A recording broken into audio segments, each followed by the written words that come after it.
It's the end of February. It's time to get started on all of our springtime projects, so let's get to it.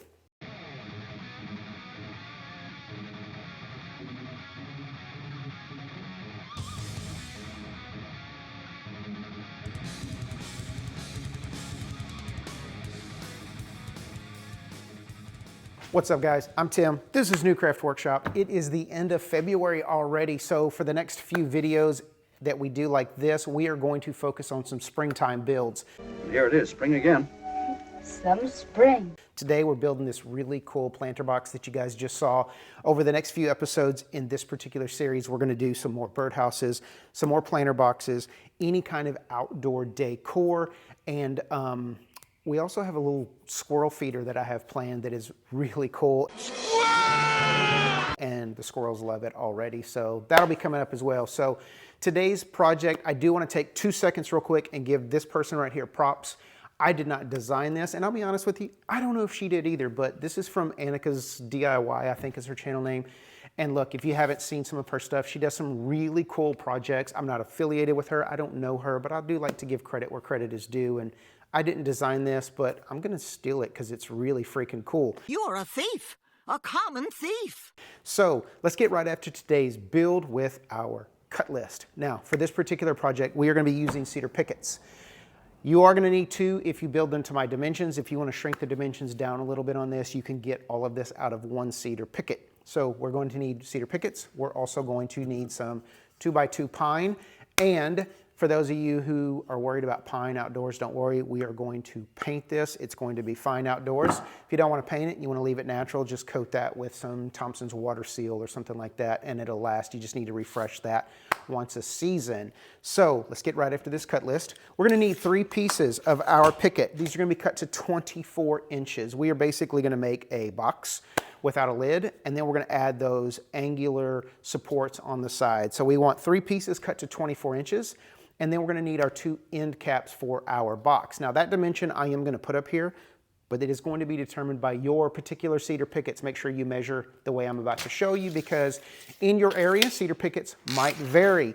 The end pieces need to be the width of your cedar picket. Mine happens to be 5 3/8 plus 2 thicknesses, which mine are 5/8 each. So we have 5/8, 5/8, and 5 3/8. That is 5 13/8 or 6 5/8. So we need 2 end pieces at 6 5/8.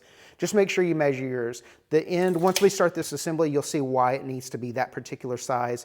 1 width plus 2 thicknesses. It's got to cover up and make our box complete. So that's what we're going to need with our cedar pickets. With our 2x2 framing, this is some scrap I have laying around. It's actually some 2x4s I ripped down.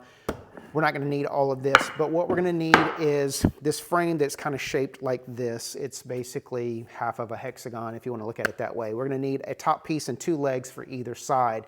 Top pieces are going to be 12 inches to the long side of our cut. Those ends are going to be mitered at 30 degrees. And then we're going to need 2 legs. Those are going to be 6 inches long. On the long side, again, we're going to miter both ends of that board this way. The long end is going to be 6 inches. We're going to need 4 pieces at 6 inches, 2 pieces at 12 inches. That's going to form our frame. Boom. Tool list. You're going to need your saw to cut everything. Hopefully you have a miter saw. If you don't, as always, go back to measuring your angles with your speed square. We've talked about how to use that before here on the beginners channel. Your speed square is a great tool to have out in your shop for finding angles, and then just use your hand saw to cut them. This is going to be a rustic outdoor project. It doesn't have to be super precise. You're going to need your saw. You're going to need your brad nailer or hammer and nails. We're going to need our drill / driver. We are going to put some screws in this thing because we want it to hold, especially our framing members. We want to screw that together. You're going to need some wood glue. You're going to need some spray paint and your safety gear, mask, because you don't want to breathe in all this crap, especially the cedar when we're cutting it, but let's go.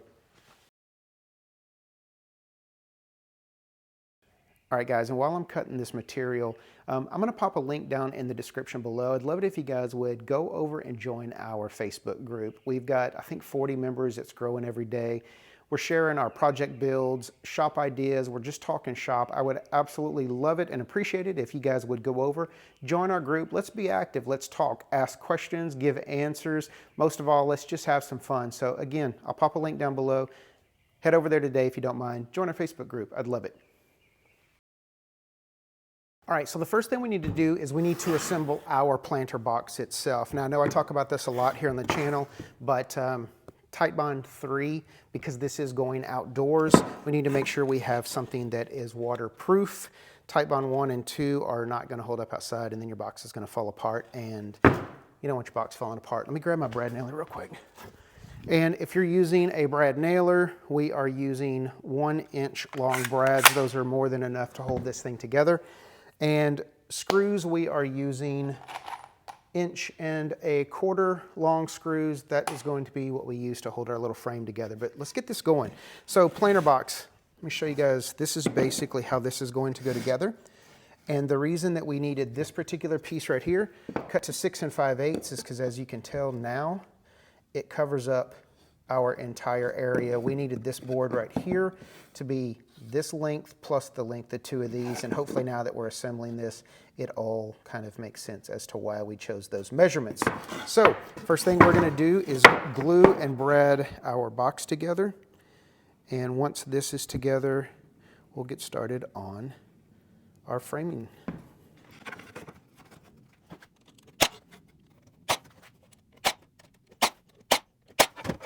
And again, if you don't have a brad nailer, you can do this. Hammer and nails, just take your time. Yes.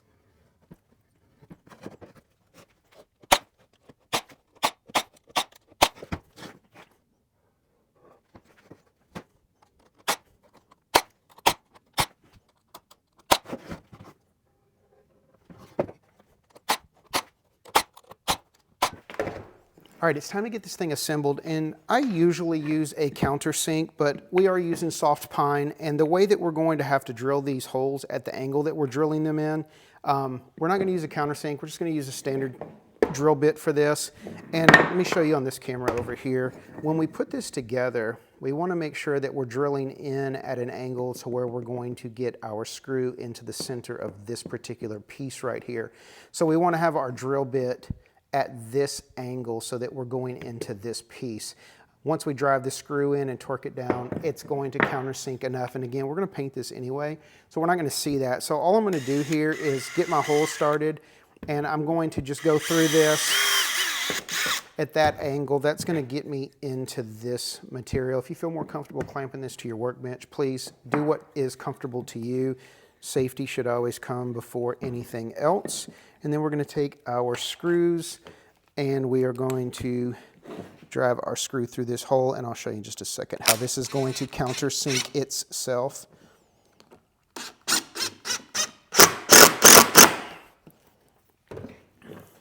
So as you drive that in, hopefully it'll show up on this camera right here. This is countersunk, it's below the surface. If you feel like you want to putty that up before we paint this, feel free. I'm not. This is a rustic outdoor planter, so I'm just going to paint over this. But hey, got 3 more of these to screw in. Let's go.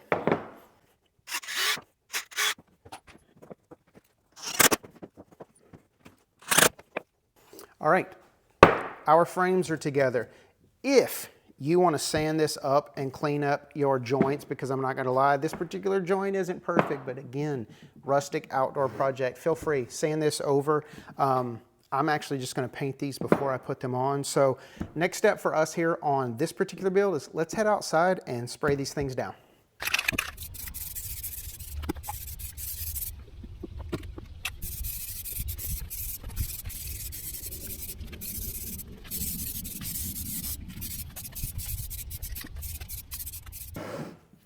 All right, our side pieces are dry, back from paint, and all we have left to do is attach them. Now this is where you're gonna be able to make this your own, right? Right. Where do you want these? Do you want them up high with, hopefully this camera is picking this up. Do you want them up high with a little bit of the foot on the ground? Do you want them down low with a large piece of the foot on the ground? Personal preference, where you want them. So all we have left to do is drive these in. Now, I am gonna mount mine up a little higher like this. And I am going to center these. I know I do a lot of things by eyeball, but this particular part of this, I do want to center these. And all I'm going to do is take my total length, which wound up being 25 on this planer by the time we added our end pieces. And I'm just going to put a mark in the center of 25. Quick. That's right, 12.5. And then I'm going to find the center of this top piece here, which is at 6 inches. Put a small little mark there. And I'm going to just line those two up. And I'm going to eyeball how high I want it. I want mine kind of about right there. And I'm just going to put a mark underneath on all 3 sides. That's just going to kind of designate where this is going to go when I put it back up here. And all we got left is to drive 2 screws through the inside into this 2x2. Not gluing it. I don't need to. It's going to, this box is not designed to hold a whole lot of dirt. It's not going to be super heavy. So I'm just going to clamp this in place, flip it over, drive 2 screws through the cedar into this on both sides, and then this project is done. And I know I tell you guys all the time about the products that we use here in our shop. Everything that we use here in our shop is linked down below in the description.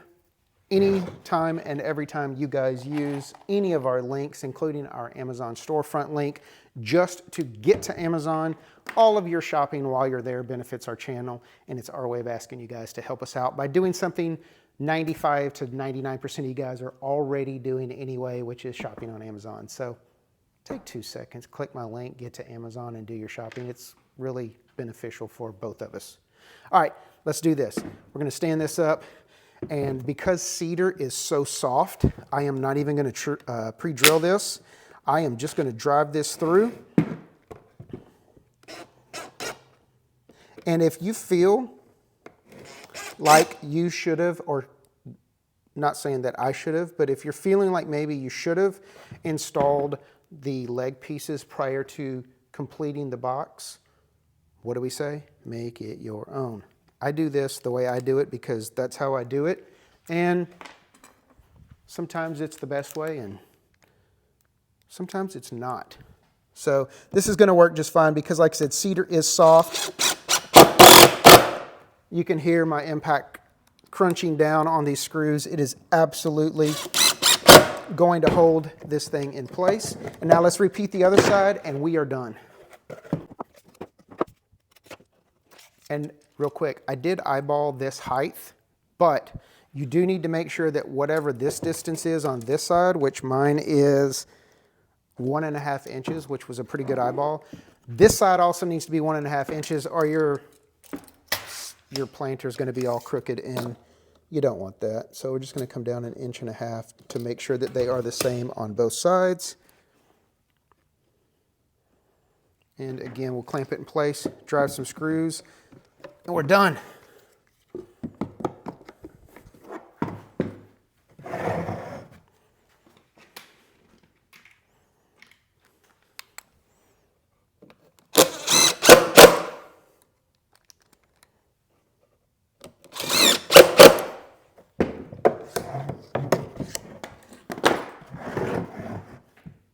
What do you think? I think it's freaking cool. And again, like I said at the beginning, props to Annika at Annika's DIY. I don't want to steal this and not give her credit, but I stole it and I'm giving her credit. So there you go. This thing is freaking awesome. It is going to look great out on the porch, and because it's made of cedar, it's going to hold up. There's really no need for any of this to be sealed, so I'm not really showing you any of that process today. I did show you me spray painting the feet, and look, if you don't want to spray paint, use an outdoor grade paint because you need to make sure that it's going to hold up to the weather. Or feel free to stain these legs, or again, if you want to leave them natural, just make sure you put some sort of water protectant on there. I use Thompson's Water Seal, but there's other brands out there at different big box stores and specialty stores, but make sure this is protected. Cedar's going to gray, it's going to look great. That's why I decided to go black. When this turns gray, this is going to look really nice together.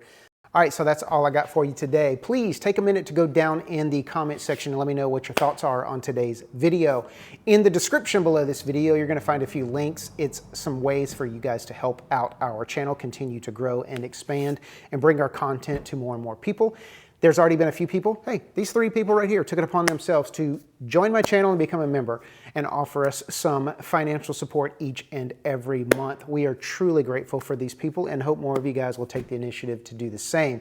So anytime you see a link in the description below, it's our way of getting some help from you guys by doing something you're doing already. 99% of you guys shop on Amazon. Click a link down below. It takes you to Amazon. You don't have to buy the product that's linked there. Just get to Amazon, then go up to the search bar and search and shop as normal. Everything you buy while you're there that day is going to help us out. You're doing it anyway. Just click my link first. That's all I'm asking. It's pretty easy. Click, click, do it. Helps us out. You're doing what you do anyway. That's all I got for today. As always, I appreciate you spending a little bit of your time with me today here at New Craft Workshop, and we will catch you on YouTube.